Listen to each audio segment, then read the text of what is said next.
সমতলে বস্তুকণার গতি উচ্চতর গণিত দ্বিতীয় পত্র থেকে আরেকটি অঙ্ক নিয়ে আসলাম। একটা লোক আর একটা বাস নিয়ে দেখা যাক কি বলছে অঙ্কে। অঙ্কে একটা লোক একটা বাস ধরবে, তো লোকটা ছিল একটু দূরে, আবার বাসও একটু সামনে ছিল। তো বাস যখন ছেড়ে দিছে, বাস চলে ত্বরণে আর লোকটা সমবেগে দৌড়ায় এসে বাসটা ধরে। তো প্রথমেই একটা ব্যক্তি যা যা দেয়া আছে সবগুলা চিত্রের মাধ্যমে বোঝার চেষ্টা করি।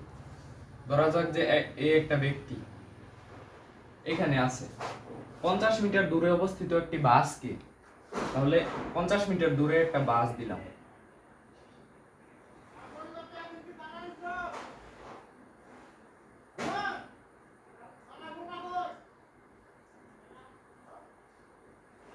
পঞ্চাশ মিটার দূরে অবস্থিত একটি বাসকে স্থিরাবস্থা হতে সুষম ত্বরণে যাত্রা শুরু করতে দেখে লোকটি কিন্তু সমবেগে গেছে, যে পরের লাইনে আছে যে ওই মুহূর্তে সে সমবেগে বাসের দিকে দৌড় শুরু করে এবং 1 মিনিটে বাস ধরে, কিন্তু বাসটা স্থিরাবস্থা থেকে সুষম ত্বরণে যাত্রা শুরু করে। লোকটি করতে দেখে বাসটি স্থির ত্বরণে যাত্রা শুরু করে। তো বাসটি যেহেতু স্থিরাবস্থা থেকে, তার মানে বাসের আদিবেগ 0, বাসের আদিবেগ 0, আর ধরি বাসটি এ ত্বরণে অথবা এফ ত্বরণে যাই ধরি এ ত্বরণে চলতে শুরু করে। তো চলতে চলতে লোকটা যখন দৌড়াইতে দৌড়াইতে এইখানে আসে, বাসটা ততক্ষণে এইখানে এসে পড়ে। তাহলে লোকটা আর বাসটা একসাথে আসলে তখন লোকটা বাসের মধ্যে উঠতে পারে লাফ দিয়া কোনো মতো। ধরা যাক যে এইখানে উঠলো, তো এটা আর একটা দূরত্ব, এই দূরত্বটা জানি না কত। এখন এই লোকটা তো সমবেগে আসছে, যে 1 মিনিটে বাসটিকে ধরে, সমবেগে বাসের দিকে দৌড় শুরু করে এবং 1 মিনিটে বাসটিকে ধরে সে। তাহলে এই পুরাটুকু দূরত্ব একটা সূত্র দিয়ে বের করা যায়, s = vt, এই এক সূত্র দিয়ে। এইটুকু 50 থাক, এইটুকু এটার মতো পড়ে থাক, কিন্তু এই লোকটা যেহেতু 1 মিনিটে বাসটিকে ধরি যে লোকটার একটা নির্দিষ্ট বেগে, সমবেগে মানে সবসময় একই বেগে 1 মিনিট একই বেগে যাইতে থাকলো আর কি। ধরি যে ইউ বেগে অথবা বি বেগে যে কোনো একটা ধরা যাক ইউ বেগে গেল, লোকটি ইউ সমবেগে দৌড়ালো, তাহলে মোট অতিক্রান্ত দূরত্ব s = হবে বিটি। বি এর জায়গায় হবে ইউ আর টি এর জায়গায় হবে 60 সেকেন্ড, 1 মিনিটে 60 সেকেন্ড। তাহলে লোকটির মোট অতিক্রান্ত দূরত্ব বা যেখানে গিয়ে বাসটিকে ধরতে পারবে, লোকটির বেগ এবং বাসের ত্বরণ নির্ণয় করতে হবে। তো ধরি লোকটির বেগ ইউ,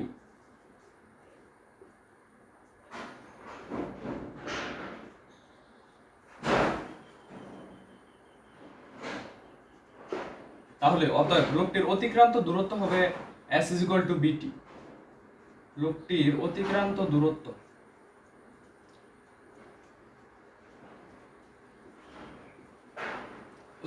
দূরত্ব এইটুকু, পুরাটুকুকে যদি s ধরি, তাহলে b তো b না, b হলো u আর t হলো 60 সেকেন্ড, কারণ এই যে t দেওয়া আছে 1 মিনিট, 1 মিনিটে 60 সেকেন্ড। একটা শর্ত, একটা লাইন থেকে একটা তথ্য পাইলাম। আবার বাসটা তো ত্বরণে যেতেছিল, বাসের আদিবেগ ছিল 0। আমরা আবার জানি যে এইটুকু একটা দূরত্ব, ধরি যে এইটুকু দূরত্বের নাম দিলাম s2 আর 50 মিটার হলো s1। তাহলে s2 দূরত্ব কত হবে? s2 দূরত্ব একটা সূত্র আছে যে s = ut + ½ at², 19 এর সূত্র। ওই সূত্রের u হলো আদিবেগ, কিন্তু বাসের আদিবেগ তো 0 বা আদিবেগ নাই, শূন্য আদিবেগ, এজন্য ut এই অংশটা পুরোটাই 0, রইল শুধু হাফ ত্বরণ, হাফ গুণন ত্বরণ গুণন সময়ের বর্গ, ½ at²। তো এখানে ত্বরণ এ ধরা হয়েছে, এই জন্য বাসের অতিক্রান্ত দূরত্ব s2, বাসের অতিক্রান্ত দূরত্ব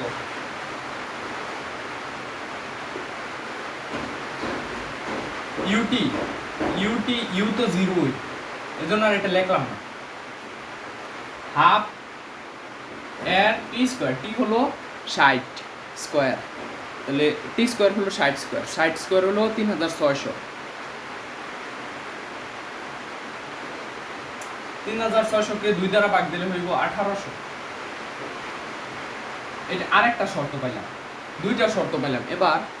এবার একটা কাজ করি, পুরাটুকু ছিল কি, পুরাটুকু ছিল ইউ, এই যে এস, পুরাটুকু ছিল এস, এস এর মান ছিল 60 ইন্টু ইউ, তাহলে পুরাটুকু হলো 60 ইন্টু ইউ, শর্ত মতে 60 ইন্টু ইউ। পুরাটুকু আসলে পুরাটুকু এস, এই পুরাটুকু এস, এস আসলে S1 আর S2 এর যোগফল, S1 যোগ S2, S1 হলো 50 মিটার, 50, আর S2 হলো 1800 গুণন এ, 1800 গুণন এ, 1800 গুণন এ। তো এটা থেকে সবগুলা থেকে একটা করে শূন্য বাদ দিই, সবগুলোকে 10 দিয়ে ভাগ করে পাই 6u ইকুয়াল টু 180 প্লাস 5। তাহলে এই একটা শর্ত পাইলাম, এটাকে 3 দিয়ে দিলাম। এবার আরো কিছু শর্ত খোঁজা প্রয়োজন, কারণ এখানে একটা সমীকরণ কিন্তু চলক আছে এ আবার ইউ, এই এ এর মানও নির্ণয় করতে হবে, ত্বরণ আবার ব্যাক ইউ, যেই লোকটির ব্যাককে ইউ ধরলাম, এই ইউ নির্ণয় করতে হবে, এ ও নির্ণয় করতে হবে।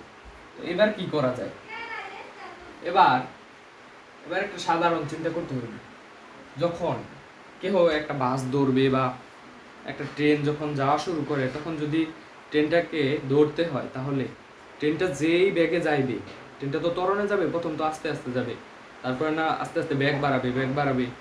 তো আমি যদি এক কাজ করি, আমি যদি ট্রেন যত বেগে যায়, আমি যদি আরো কম বেগে যাই, তাহলে ট্রেন একসময় আমার আগে চলেই যাইব। আবার বাসের ক্ষেত্রেও সেম, এই জন্য মানে বাসের বেগ যত আমার ঠিক একেবারে তত বেগ হইলে আমি কোনো মতো উঠতে পারবো, কিন্তু তার চেয়েও যদি বেশি হয় তাইলে হয়তো আমি আরো ভালোভাবে উঠতে পারবো বাসে।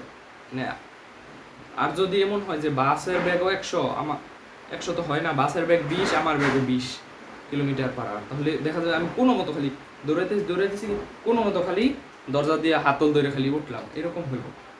তো এরকমই ধরে নি যে লোকটা কোনো মতে উঠলো, কোনো মতে লোকটা 1 মিনিটে বাসটিকে ধরে।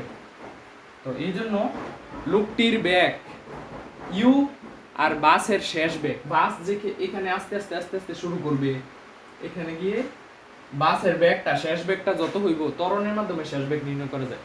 এই যে এই সূত্র b = u + at, u তো 0, এই জন্য শেষ বেগ ত্বরণ আর সময়ের গুণফল। তো এই সূত্র দিয়া শেষ বেগ নির্ণয় করি। এই সূত্র অনুসারে বাসের শেষ বেগ আর লোকটার বেগ সমান, তাহলে বাসের শেষ বেগ লোকটার সমবেগের সমান। বাসের শেষ বেগ বি হলে, ধরিনি বি, বাসের শেষ বেগ বি হলে,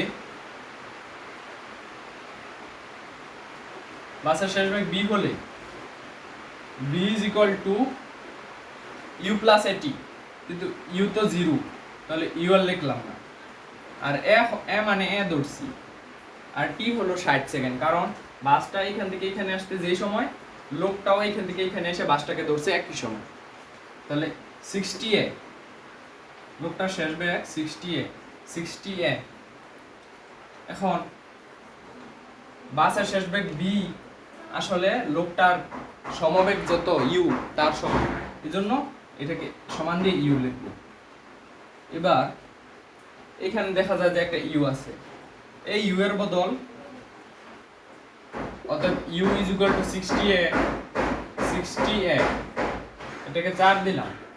এবার এই u = 60 যদি এখানে বসায় দিই, তাহলে হইব 6, u এর জায়গায় দিয়ে দিন 60 = 180 প্লাস 5। তাহলে এখানে একটা চলক, এখানেও একটা চলক, তাহলে 6 দিয়ে 60 কে গুণ করার পরে, এই দুটো এক পাশে আনার পরে যোগবিয়োগ করার পরে যে মান আসবে, তখন এ রাখবো বাম পাশে, আর যে সংখ্যাটার সাথে থাকবে ওইটা এই পাশে নিয়ে যাবে, এই পাশে গুণ থাকলে ওই পাশে গিয়ে ভাগ হবে। তো ভাগ করার পরে দেখা যাবে যে ত্বরণের মান হয়, এটা ক্যালকুলেটরের কাজ, ত্বরণের মানটা হইব 0.027 মিটার পার সেকেন্ড স্কয়ার।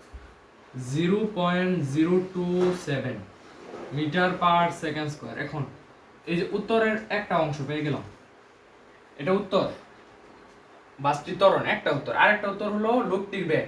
লোকটির ব্যাগ ছিল যে u = 60a, তাহলে অতএব এই ত্বরণের মানকে 60 দিয়ে গুণ করলেই লোকটির সমবেগ বা লোকটির ব্যাগ পাওয়া যাবে। তাহলে যদি 60 দিয়ে গুণ করি তাহলে হইব 1.67 মিটার পার সেকেন্ড। লোকটির সমবেগ 1.67 মিটার পার সেকেন্ড। এই হলো উত্তর।